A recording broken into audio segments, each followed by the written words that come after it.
بسم الله الرحمن الرحیم. الحمد لله رب العالمین والصلاة والسلام على سید الانبیاء والمرسلین حبیبنا محمد و علی آله و صحبه اجمعین. بینندگان عزیز و گرامی، سلام الله علیکم و رحمته و برکاته. صدایی که در این روزها در گوش مسلمانان در اقصی نقاط جهان و خاصتاً در سرزمین مقدس وحی طنین انداز است، صدای دلانگیز لبیک است.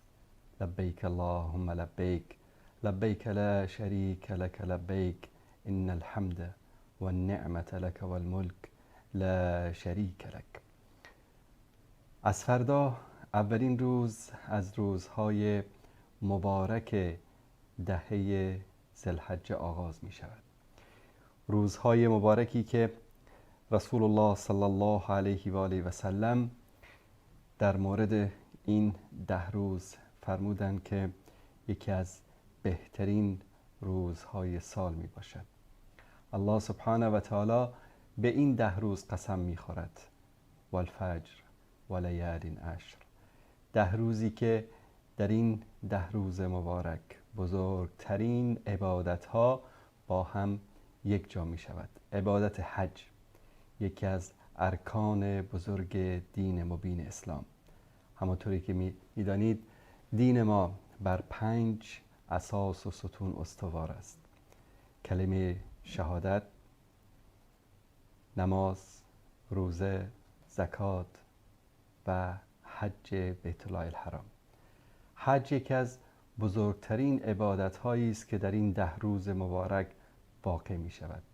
از 7 یا 8 ذوالحجه آغاز می شود و در روز 9 این دهه مبارک یکی از بزرگترین عبادت های مسلمانان به پایه تکمیل می رسد که آن وقوف عرفات است. الحج عرفه. عرفه معنای حج است. عرفه ستون حج است.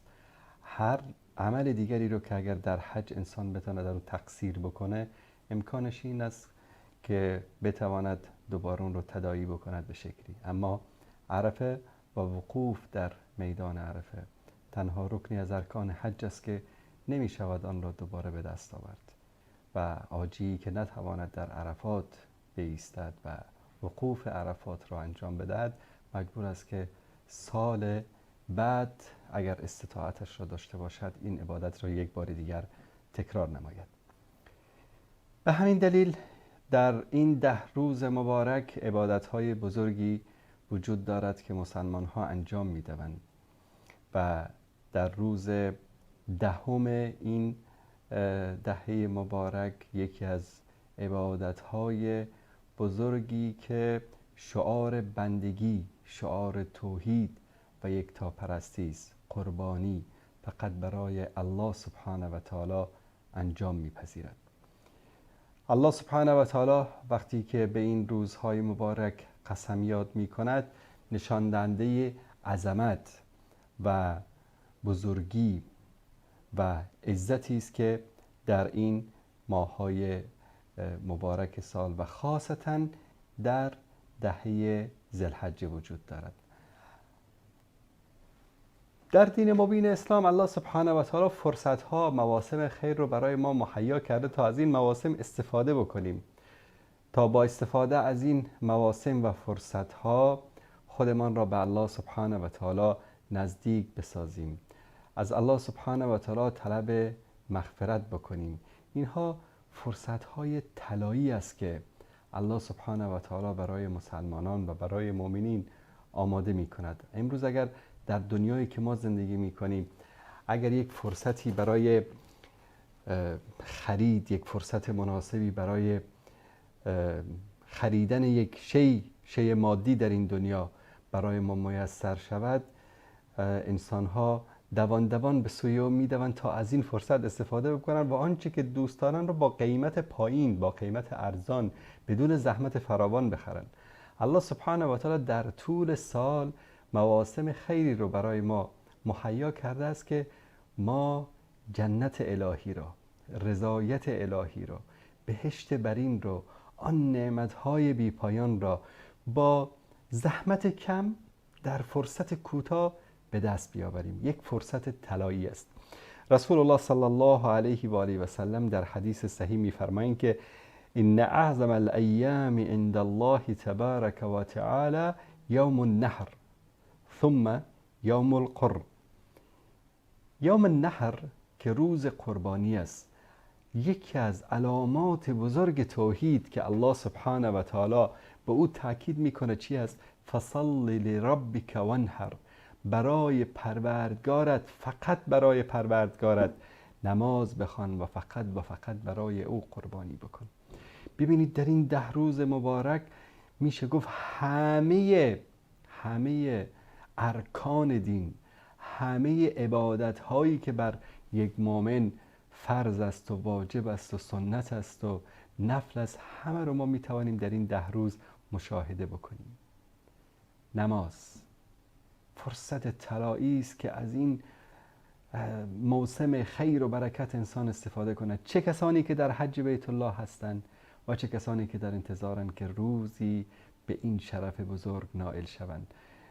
میبینیم قربانی کردن، چه کسانی که در حج هستند و چه کسانی که در حج نیستند میتوانند در یوم النحر، در روز اول عید قربانی بکنند و این یک عبادت خیلی بزرگی است که ما فقط به پیشگاه الله سبحانه و تعالی باید قربانی بکنیم. یکی دیگر از عبادت‌های بزرگی که در موسم حج وجود دارد و ما تجلی آن را در ایام تشریق می‌بینیم، اظهار براءت و بیزاری و دوری از شیطان رجیم و رانده شده است. نمادهایی از شیطان که حاجی می‌رود و با سنگریزه ها آنها را میزند و این گونه است که از این شیطان پلید و ابلیس اعلان براءت و بیزاری می کند که دیگر فریب او را نخورد. این گونه است که انسان در حج دوباره متولد می شود. رسول الله صلی الله علیه و سلم می فرمایند که کسی که حج بکنه و در حج خودش گناه نکنه، دشنام نده، بدزبانی نکنه، رجع که یوم ولدته امه، چنان برمیگرده که مانند روز اولی که مادرش او رو به دنیا آورده باشه. در اونجا شیطان رو سنگ میزنن که این ارتباطی رو که با شیطان انسان در زندگیش داشت، فریب او را میخورد، با وسوسه های او تحریک میشد، این ارتباط را قطع بکنه، پاک تمیز مانند یک کودک به خانه خود برگرده و بعد از اون فریب این شیطان رجیم برنده شده رو نخوره. در این روزهای مبارک عبادت دیگری برای ما وجود دارد که اگر به بیت الله الحرام مشرف نشدیم، اگر جز آجیان بیت الله الحرام نیستیم، اگر جز کسانی که در میدان عرفه دست دعا بلند کردن نیستیم، ما میتوانیم که در هر گوشه دنیا که هستیم در روز عرفه روزه بگیریم. روز عرفه یکی از عبادت‌های بزرگی است که گناه سال گذشته و سال آینده انسان را بدون از کبائر، بدون از گناه‌های بزرگ الله سبحانه و تعالی میبخشه. ببینید این عظمت رو، ببینید این رحمت رو، این مغفرت رو. اصلا رحمت و مغفرت الله سبحانه و تعالی دنبال بهانه میگرده، میگه که ای بنده من، تو بیا یک روز روزه بگیر، من یک سال گذشته تو رو، گناهان تو رو میبخشم. یک روز روزه بگیر، گناهان صغیره سال آینده تو را هم میبخشم. آیا رحمتی بالاتر از این وجود دارد؟ آیا مغفرتی بالاتر از این وجود دارد که الله سبحانه و تعالی به تو میگه که بیا، در مغفرت باز است، در رحمت باز است، این مواسم خیر، این فرصتهای استثنایی را من برای تو ای بندم آماده کردم، چون تو را دوست دارم، چون دوست دارم تو به سوی من برگردی، چون دوست دارم تو توبه بکنی، چون دوست ندارم تو را عذاب بدم، دوست ندارم تو را به جهنم بفرستم، دوست ندارم که تو گمراه بشی. در این روزهای دهگانه تکبیر زیاد بگید، تحمید زیاد بگید، تهلیل زیاد بگید. یعنی چی؟ ذکر الله سبحانه و تعالی رو بکنید.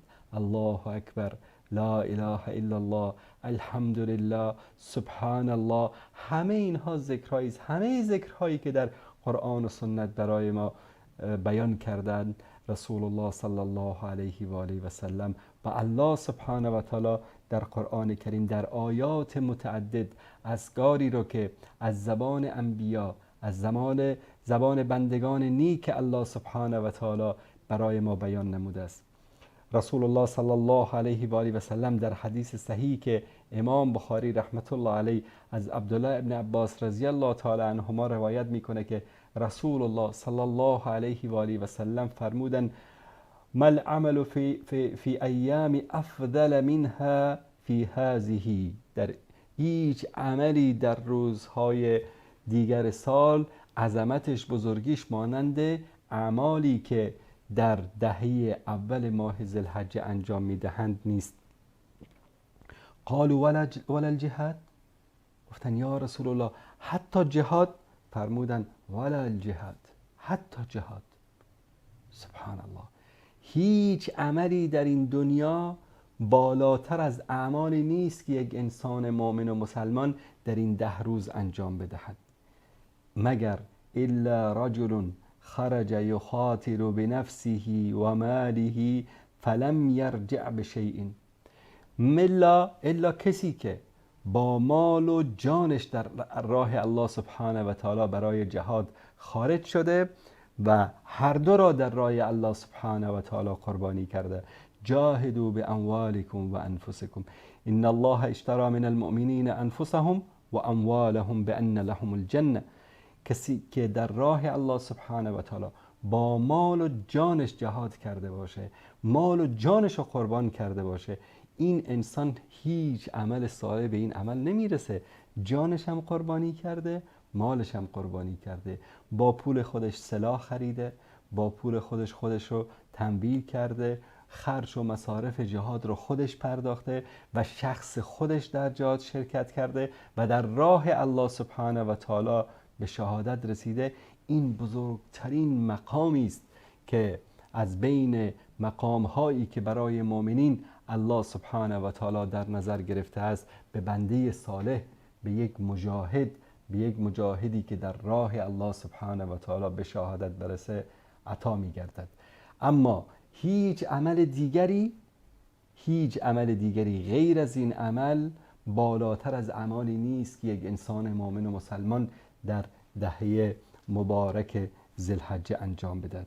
رسول الله صلی الله علیه و آله و سلم همیشه در مورد این 10 روز مبارک توصیه کردند. در حدیث دیگری می‌فرمایند: ما من عمل ازکى عند الله ولا اعظم اجرا من خیر یعمله فی عشر الاضحى.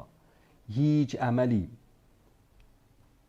پاکتر، خالصتر، با اجر و پاداش بزرگتر در نزد الله سبحانه و تعالی نیست مگر اعمالی که در روز یا در روزهای 10گانه اول ماه ذوالحجه انجام دهد.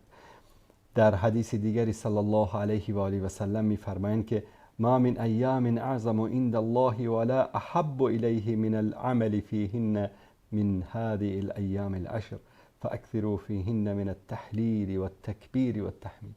هیچ روزی از روزهای سال در نزد الله سبحانه و تعالی عظیمتر و محبوبتر در نزد الله سبحانه و تعالی نیست الا روزهای ماه ذوالحجه که اعمال انسان در این روزها در نزد الله سبحانه و تعالی محبوبتر و عظیمتر و بزرگتر از اعمالی است که در روزهای دیگر سال انجام داده می شود. به خاطر همین در این روزها تکبیر بگید، تحلیل بگید، ذکر الله سبحانه و تعالی را بکنید و عبادت‌های بزرگی را که الله سبحانه و تعالی بر ما فرض کرده، بر ما واجب کرده انجام بدهید.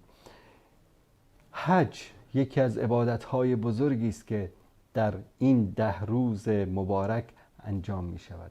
یکی از ارکان دین مبین اسلام است. حج یک مدرسه است، مدرسه بزرگی که در آن درس‌های اخلاقی، اعتقادی، اجتماعی، درس‌هایی که انسان مسلمان را به عنوان یک بنده مؤمن، به عنوان یک بنده موحد، به عنوان یک بنده رستگار می‌سازد.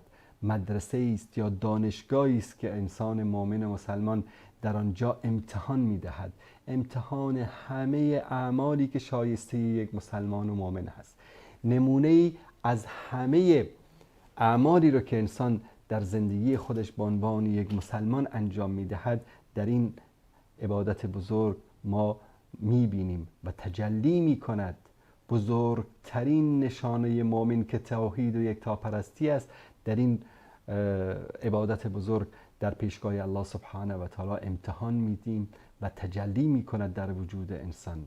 پس انسان از این مدرسه با یک فهم دیگر، با یک فکر دیگر، با تجدید ایمان، با تجدید تقوا، با تجدید توحید و یکتاپرستی دوباره به کجا می رود؟ به سوی اهل و دیار خود برمیگردد. همه عبادت ها یک شعار خاصی برای خود دارند. حج هم شعار خاصی دارد. شعار حج توحید است، همان گونه که شعار همه عبادت ها در نزد الله سبحانه و تعالی توحید است. شعار نماز چی است؟ الله اکبر. شعار حج چی است؟ لبیک اللهم لبیک، لبیک لا شریک لک لبیک.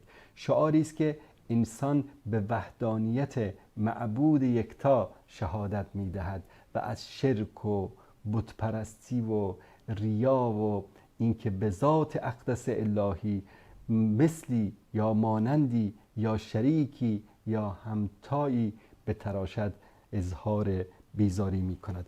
عباداتی رو که الله سبحانه و تعالی در این ماه‌های مبارک فرض کرده است، یکی هم عمره است. انسان‌هایی که در حرمین زندگی بکنن یا این توانایی رو داشته باشن که بتوانن عمره بکنن غیر از حج، و چه کسانی که به حج میروند و حج تمتع میتوانند نیت بکنند در این 10 روز اول ماه مبارک رمضان عمره بکنند. یکی از عبادت‌های بزرگی است که در نزد الله سبحانه و تعالی اجر و پاداش بزرگی دارد. رسول الله صلی الله علیه و سلم می‌فرمایند که العمره الی العمره کفاره لما بینهما والحج المبرور لیس له جزاء الا الجنه. از این عمره تا این عمره کفاره همه گناهانی است که در بین این دو صورت بگیرد. و حج مبرور، حجی که با نیت خالص باشد، حجی که هدف فقط رضای الله سبحانه و تعالی باشد، حجی که فقط و فقط در پیشگاه الله سبحانه و تعالی این اخلاص و نیت را داشته باشی که یکی از ارکان دین مبین اسلام را انجام میدی، یکی از عبادت‌های بزرگ الله سبحانه و تعالی را انجام میده. نه اینکه به حج بروی و از آنجا برگردی و مردم به تو بگن حاجی. در نزد خداوند از درگاه رحمت الله سبحانه و تعالی رانده شده باشی، به وطنت برگردی، در آنجا جشن بگیری، مردم بیان از تو استقبال کنند، جناب حضرت حاجی صاحب آمدن، ماشا گوسفندا قربانی شود، مهمانی ها گرفته شود، دیگ ها بار شود، اما تو در پیشگاه الله سبحانه و تعالی بنده‌ای باشی که نه حجت قبول شده است، نه قربانیت قبول شده است، نه طوافت قبول شده است، نه سعی بین صفا و مروه قبول شده است، نه آن سنگریزه هایی که زدی، نه آن زحمت هایی که کشیدی، نه آن پیاده روی هایی که کردی، همه اینها هباء منصورا، مانند گرد هایی که در هوا پراکنده شده باشد. اینها در نزد الله سبحانه و تعالی قبول نشده باشد و خدای نکرده تو در آنجا جشن میگیری و ملائکه در آسمان بر تو لعنت میفرستند. الله سبحانه و تعالی حجاج عزیز ما را، بنده های مؤمن و مسلمان را جز این انسانهایی نگرداند که عبادت میکنن به خاطر ریا، عبادت میکنن به خاطر این که به او گفته شود آجی صاحب. عزیزان، به خاطر این لقبه که آجی صاحب گفته می شود حج نکنید. حج رو به این نیت بکنید که شما در پیشگاه الله سبحانه و تعالی یکی از ارکان دین مقدس اسلام را انجام میدید. کسی رو گفتن که بعد از حج برگشته بود، مردم به اسمش صدا کردن، گفتن مثلا احمد آقا. ناراحت شده بود، بابا مگه کورید نمیبینید که من حج رفتم، بگید حاج احمد آقا. اینا کسایی هستند که حج رو به خاطر خدا انجام ندادن. حج رو به خاطر کی انجام دادن؟ به خاطر بنده ها انجام دادن. فردا هم در روز قیامت پیشگاه الله سبحانه و تعالی حاضر میشن. الله متعال میفرماید که ای بنده من حج کردی، میگه بله پروردگارا، حج کردم، خرج کردم، چند هزار دلار خرج کردم، رفتم حج کردم، قربانی کردم، سعی بین صفا و مروه کردی. بعد الله متعال میگه خب اجر و پاداش هم میخواهید؟ پروردگارا بله که میخوام. میگه پس برو اون اجر و پاداشت رو از اون کسایی بگیر که به خاطر اونا حج کردی. یا الهی من به خاطر تو حج کردم. نخیر، تو به خاطر من حج نکردی، تو به خاطر این حج کردی که به تو بگن حاجی. مردم بهت گفتن حاجی. پس ما باید از جمله کسانی نباشیم که الله سبحانه و تعالی و در پیشگاه ذات اقدس او از جمله انسانهایی که میگن خسر دنیا و الاخره، دنیا هم پول خودشان را خرج کردن، زحمت کشیدن، مایه گذاشتن، در آخرت هم چی است؟ هیچ عملی در صحیفه اعمال صالحهشان نیست، سفید سفید یا سیاه سیاه. چرا؟ چون این اعمال با ریا، با این نمونه شرک خفی که متاسفانه خیلی از مسلمان ها گرفتار اون هستن، این عمل آمیخته شده باشه. پس در این روزهای مبارک ما اعمال زیادی رو باید انجام بدهیم. یکی دو ماه پیش بود ماه رمضان، چقدر انسانهای خوب شده بودیم، روزه می گرفتیم، صدقه می دادیم، کمک می کردیم، خیرات بود و اعمال صالحه بود و چقدر انسانهای رؤوف و مهربان و دلسوز شده بودیم، میخواستیم به همه کمک بکنیم. بله، یک فرصت دیگری هم الله سبحانه و تعالی دقیقاً بعد از 2 ماه بعد از رمضان در اختیار ما قرار داده.